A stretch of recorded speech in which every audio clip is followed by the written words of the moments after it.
से स्वयं किसी कर्म करें केवल बंचापी जो कर्म करने कथा करेंगे से पुण्य पाप करें बुझे कि बाघटे सिंह मृग को खाइले पाप करे ना किंबा सापटे मूषा को छाड़देले पुण्य करे बुझिपार पुण्य पापर संज्ञा बुझुन तो तार खाद्य सिंह मृग को खाइब ए पाप पुण्य संपर्क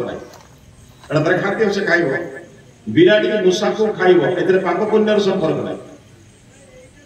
किंतु आपण शुणु जड़े प्राणी गोटे प्राणी आउ गोटे प्राणी को मारिला से पाप पुण्य ना किंतु मनुष्य जब जन को मार पाप पुण्य संज्ञा अच्छी कारण मनुष्य पाखे ज्ञान अच्छी पशु केवल भोग देव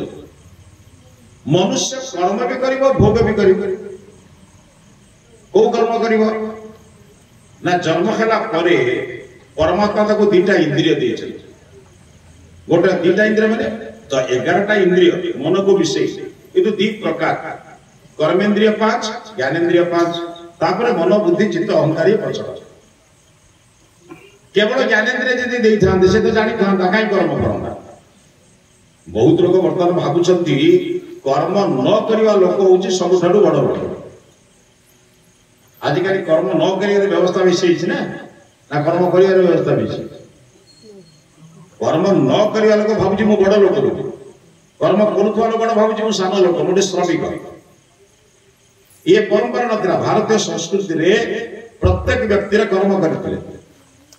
बिना कर्म रे बंचवा लोक को राजा दंड दौते से यजुर्वेद 40 अध्याय जहाँ ईशोपनिषद कहती विद्वान बंधु मैंने जानते ईशोपनिषद द्वितीय मंत्र कहला कुर्बन एवं यह कर्माणी जिजी विशेष शतक सभा कर्म करी 100 वर्ष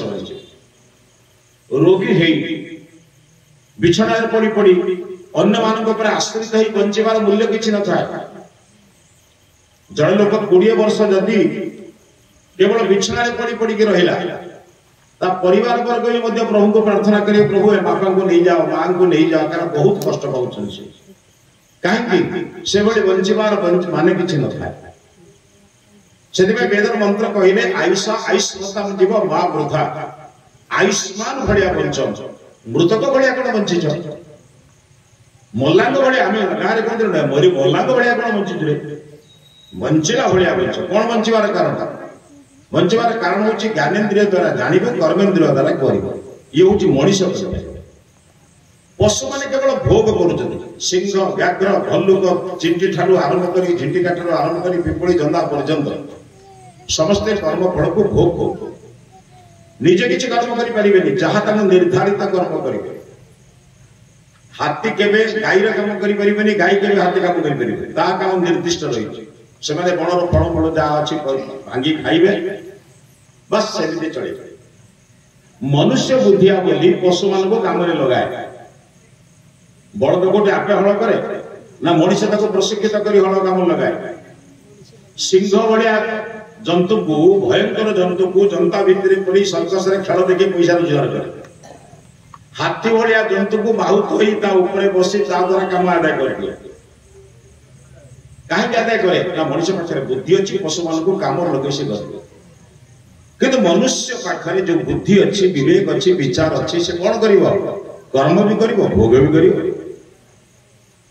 विद्वान बंधु मैंने बस चिंतन कर मो प्रवचन शुणी सारा